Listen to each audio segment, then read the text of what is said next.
Bom dia, meus amados irmãos, que a graça e a paz que vem da parte do nosso bondoso Deus, que chega aos nossos corações através do nosso Senhor e Salvador Jesus Cristo, possa superabundar em nossas vidas de maneira tão poderosa que a cada dia nos pareçamos mais com Cristo. Meus amados, chegamos hoje à sexta-feira, o nosso último dia da lição desta semana.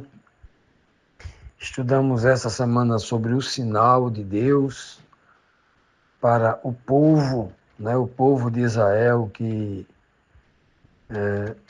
estava sendo convidado a se arrepender e sair das consequências de um juízo iminente. E então o povo de Israel precisava escolher, decidir estar ao lado do Senhor, guardar os seus mandamentos, obedecer a sua palavra. Portanto, meus amados, ontem, na quinta-feira, nós estudamos as perguntas 9 e 10. Na pergunta 9, nós respondemos com o texto de Isaías, capítulo 7, 18 e 19, quando o Senhor disse, demonstrou o seu poder supremo de dominação, dominação justa, claro, não a dominação opressora, claro. Que ele disse que bastava assobiar, ou seja, uns simples gestos, usou o termo assobiar para se referir a um simples gesto, como um estalar de dedos para nós, a nossa cultura ocidental, para que os egípcios viessem como um enxame de mosca e os assírios viessem como um enxame de abelhas contra Judá, contra o reino dos judeus, e então fizesse ali, operasse o juízo em consequência das suas transgressões, dos seus terríveis pecados, Vimos também na 10ª pergunta que o Senhor ainda disse que iria trazer lá de uma nação depois do rio Eufrates, se referindo ao reino assírio da Babilônia, que iria trazer um barbeiro. O termo que ele usou foi barbeiro. Tem versões que aqui fala contratar um barbeiro. Tem versões que fala alugar uma navalha,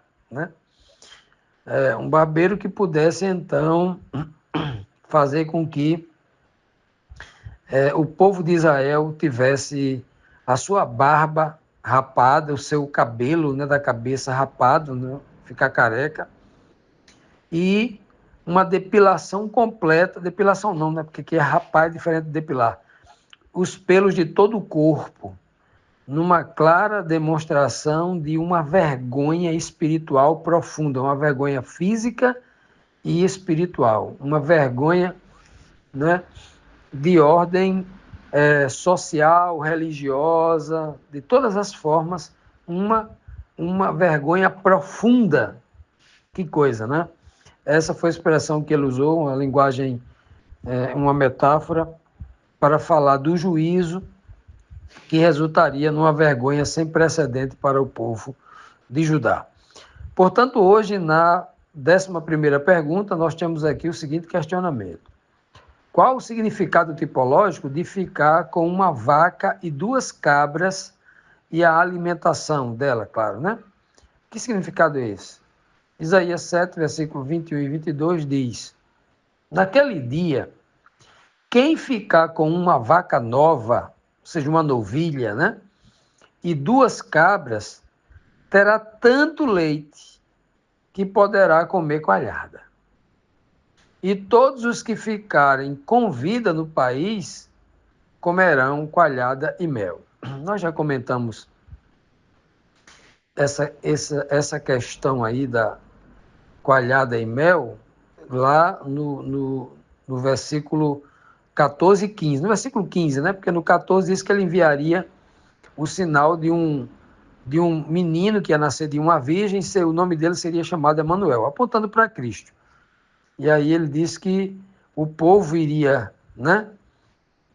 o povo iria até aprender a rejeitar o mal e escolher o bem, eles iam comer coalhada e mel, né? E aqui nesse verso,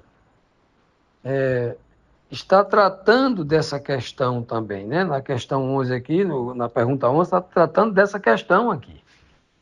Está falando aqui que o povo, depois desse juízo, depois que o Senhor mandasse primeiro os egípcios como mosca, né? Como mosca, perturbando, né? E depois o enxame de abelhas assírios como arrasando tudo, né? Aí a violência, né? A mosca é diferente. A mosca não causa dor, incomoda, cria o caos, né? Pode provocar uma doença, tal. Mas a abelha não, a abelha é violenta, a ferroada dói e mata, né? O excesso de ferroada mata. Então, e é como um enxame incontável que ele diz. Depois desse juízo, né, os que sobrassem, o remanescente, que ficasse com uma vaca nova, uma novilha nova, né? E 2 cabras, teria tanto leite. O termo aqui, tanto leite aqui, é como se fosse uma ironia, né? Não é que Deus seja um ser irônico, mas é a linguagem de juízo que aquele povo entendia. Ou seja, o que ele está querendo dizer aqui é justamente uma alimentação muito precária, um menu muito restritivo. Era apenas o suficiente para sobreviver, para se manter vivo, nutrido, mas com o básico para se manter vivo.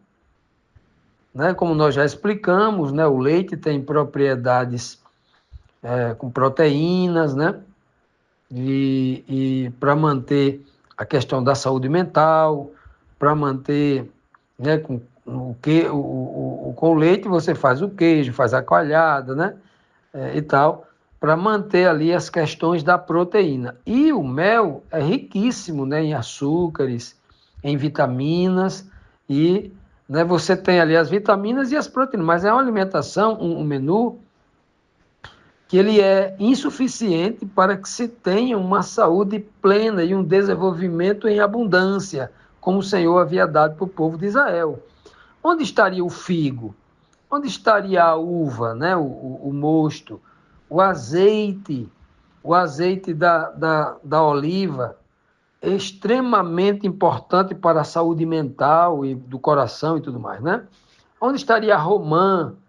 Né? Onde estaria o figo, a doçura, né, dos frutos de verão, né? Então veja que seria, esta linguagem aqui está mostrando aqui um período de escassez, de muita escassez, né? Então os remanescentes que sobrassem desse aí iriam ser um povo muito simples, humilde, e iriam comer essa comida simples, remanescente, porque eles seriam reeducados para receber o Messias e aprender com o Messias a verdadeira obediência. Um recomeço, um início da forma correta. E continuando aqui, vamos aqui para a nossa última pergunta da lição desta semana, a pergunta 12, que nos traz aqui, mas na verdade são três perguntas, né? O que acontecerá com a plantação de uva? Primeira pergunta. Segunda pergunta, por que o país, né, ficaria coberto de espinheiro? Terceira pergunta, o que isso significa, né? O porquê disso e o que isso significa. Isaías 7, versículo 23 a 25 diz assim: naquele dia, o que antes era uma plantação com 1000 pés de uva, ou seja, veja que era um vinhedo aqui gigante, né? Era uma vinha muito rica, 1000 pés de uva naquela época, veja que hoje é pequeno para os cultivos atuais, mas para aquela época, 1000 pés de uva. E sempre nas escrituras, numa linguagem profética como essa, 1000 está sempre ligado a coisa incontável, né? Tem essa tipologia também. Então, o que é plantação com 1000 pés de uva, valendo 1000 barras de prata. Veja o valor dessa vinha. Ele está falando aqui de Israel. Israel era muito valioso, né? Virará, se transformará em um terreno cheio de mato, ou seja, sem cuidado, não tem ninguém para cuidar, abandonado, né? E de espinheiros, significa dizer que os pés de uva iriam morrer, iriam acabar ali, não ia ter mais o fruto, né?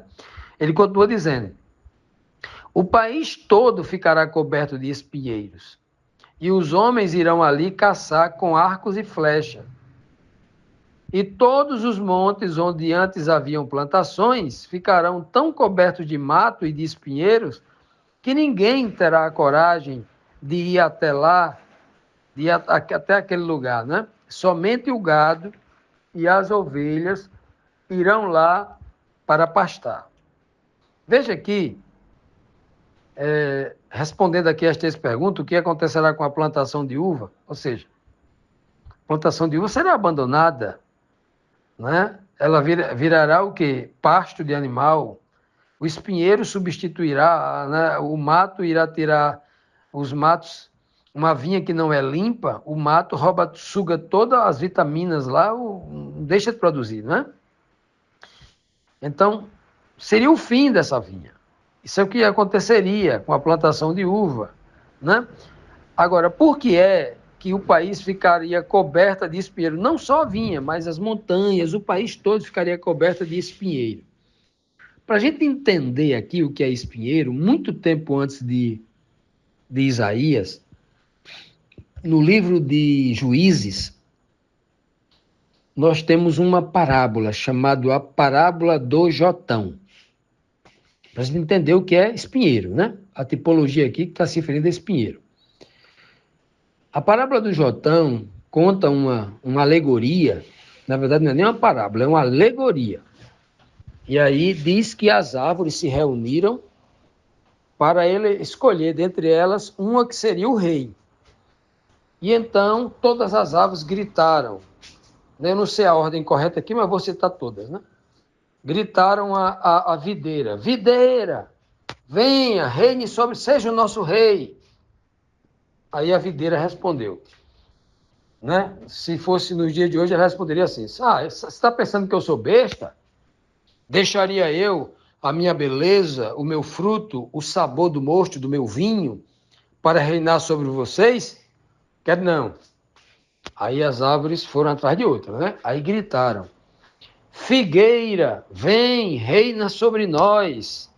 A figueira praticamente dá a mesma resposta: deixaria eu o sabor do meu fruto para reinar sobre vós, né? Aí por último elas gritaram, chamaram a oliveira, o que o judeu chama de as 3 árvores sagradas dos judeus, né? A videira, a figueira e a oliveira. A oliveira que dá azeitona, dá o azeite. Vem, oliveira, reina sobre nós. E a oliveira falou assim: deixaria eu o meu óleo, o meu mosto, para reinar sobre vós? Não, rejeitou. As 3 rejeitaram. A alegoria está querendo dizer para a gente que os homens bons, que a árvore ali é uma tipologia de pessoas, as pessoas que têm algum fruto para edificar Israel, ninguém queria. Ninguém queria. Então, né, as árvores vieram e pediram ao espinheiro. Por isso que eu estou falando aqui do espinheiro que está nesse texto. Espinheiro, venha, reine sobre nós. Foi o que o espinheiro disse: se vocês deveras me elegem rei, eu aceito. Agora eu quero que todas essas árvores venham e fiquem debaixo da minha sombra. O espinheiro não dá um fruto, né? Que a grande tipologia da escritura é uma árvore que dá fruto, fruto do Espírito, a tipologia lá na frente. E aqui, o espinheiro nem tem fruto, nem tem sombra. Porque o espinheiro é um pé só de espinhos, né? De garranchos e espinhos secos. E aí, ele chama para ficar debaixo da sombra dele. Ou seja, um grande engodo, uma grande mentira, alguém que não poderia estar. Então, se nós formos aplicar esse princípio aqui, que deve ser aplicado, é como se Deus dissesse assim: em toda a terra de Israel não ficará ninguém que dê frutos espirituais, né? Na terra ali de Israel, na terra de Judá, etc. Né? O que ficaria ali era muita gente com caráter de espinheiro, sem dar fruto, fruto espiritual realmente necessário. Né? É por isso que quando Cristo vem, os melhores, né, que a Bíblia chama, veio para os seus, os melhores, que eram judeus aí, nós temos ali a alta classe dos religiosos, né, sumos sacerdotes, doutores da lei, mestres, né? Escribas, fariseus, né? Religiosos da alta classe, rejeitaram a Cristo, eram cegos, né? Não davam frutos espirituais. Cristo denunciou isso, né? na cara deles. Então, era muito claro, realmente em Israel, as árvores, os homens que deveriam ter frutos espirituais como essas 3 árvores, na verdade, foram substituídos, né, pela idolatria, que agora eram comparados a espinheiros, né? Onde antes havia plantações de plantas que davam frutos, né? Agora, e ele usa aqui, o Senhor usa aqui a videira, né? A uva, o pé de uva, né? A videira, porque é uma grande tipologia que Cristo vai usar lá na frente como a árvore da vida, né? A palavra videira vem de vida. Quando Cristo diz eu sou a videira verdadeira, ele está dizendo eu sou a árvore da vida. Ele está reclamando para si uma tipologia daquelas 2 árvores lá do Jardim do Éden. O Jardim do Éden tem a árvore da vida, que era uma tipologia do caminho que estava apontado em Cristo, da obediência. E a árvore da ciência do bem e do mal era uma árvore que está vinculado à desobediência, a Satanás, né? São 2 árvores. Tem que escolher hoje entre Cristo e Satanás, né? É mais ou menos isso. Então, quando nós trazemos para cá, o Senhor usando aqui a videira, ou seja, onde havia promessa de vida lá em Israel, agora é uma promessa de morte, de espinhos, né? E espinheiros também está vinculado a pecado e a transgressão. Lembre-se que Paulo disse, eu tenho espinho na carne, algo que atrapalhava, que lhe perturbava, para tentá-lo a fugir, a desistir do caminho de Deus.